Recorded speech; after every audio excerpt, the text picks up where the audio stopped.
Princess Castro at narito ang mga napapanahong balita. Nanawagan ang Department of Social Welfare and Development o DSWD sa mga nais magboluntaryo sa Walang Gutom Kitchen Program para sa parating na Kapaskuhan na gaganapin sa FB Harrison sa Pasay City.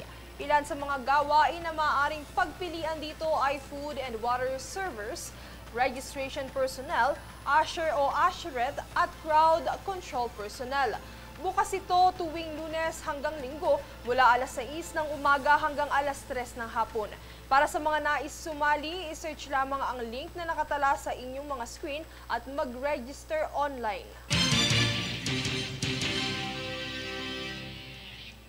Hindi bababa sa 20,000 puwersa ng kapulisan at personnel mula sa mga ahensya ng gobyerno ang nagsanipuwersa para sa maigting na pagpatrolya sa ikalawang yugto ng trillion peso march nitong Sabado. Mas nahigitan nito ang bilang ng attendees sa kaganapan. Narito ang ulat.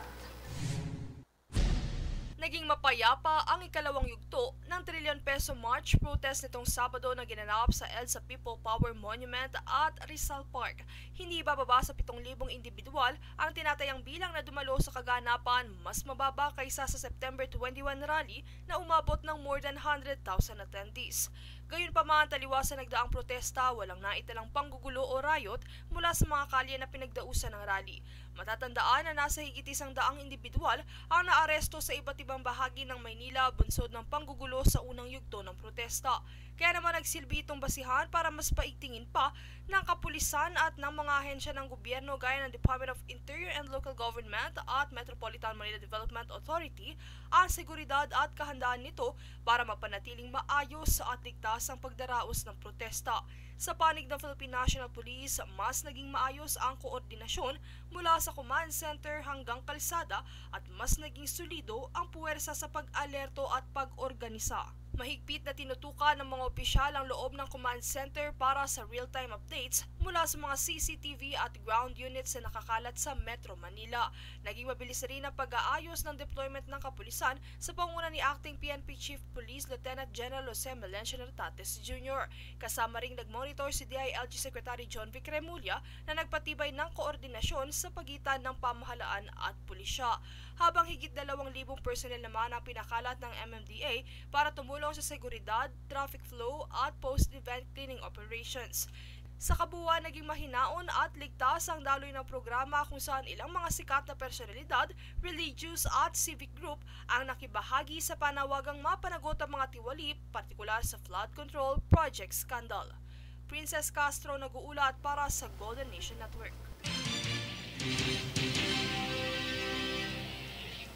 Hinimok naman ni Senate Minority Leader Alan Peter Cayetano ang DOLE na amyendahan ang Public Employment Service Office Act para sa improved job matching, labor market information, career guidance at job fairs para sa job seekers. Sa Senate Plenary Deliberations Proposed 2026 Budget ng Kagawaran, sinabi ng Senador na malaki na ang pinagbago ng job hiring practices at expectations ng employers sa modernong panahon.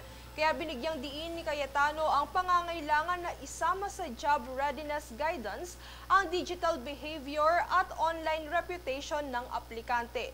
Iminungkahi rin niya ang koordinasyon ng LGUs, employers at TESDA kaugnay ng inaasahang job opening sa susunod na 3 taon.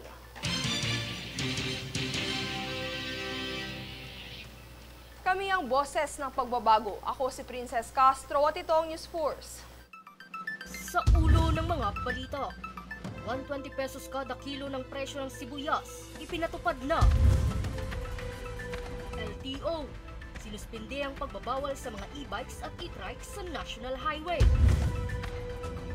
Kapakanan ng job seekers, binigyang pansin sa Senado.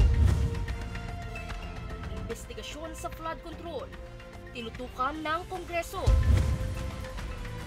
Dagdag benepisyo, handog sa mga atleta at coaches na lalahok sa SEA Games. Utang ng pamahalaan nitong Oktober, bumaba ng 32%. Patas at pantay na balita, komprehensibong ulat para sa pulso ng masa. Ito ang News Force.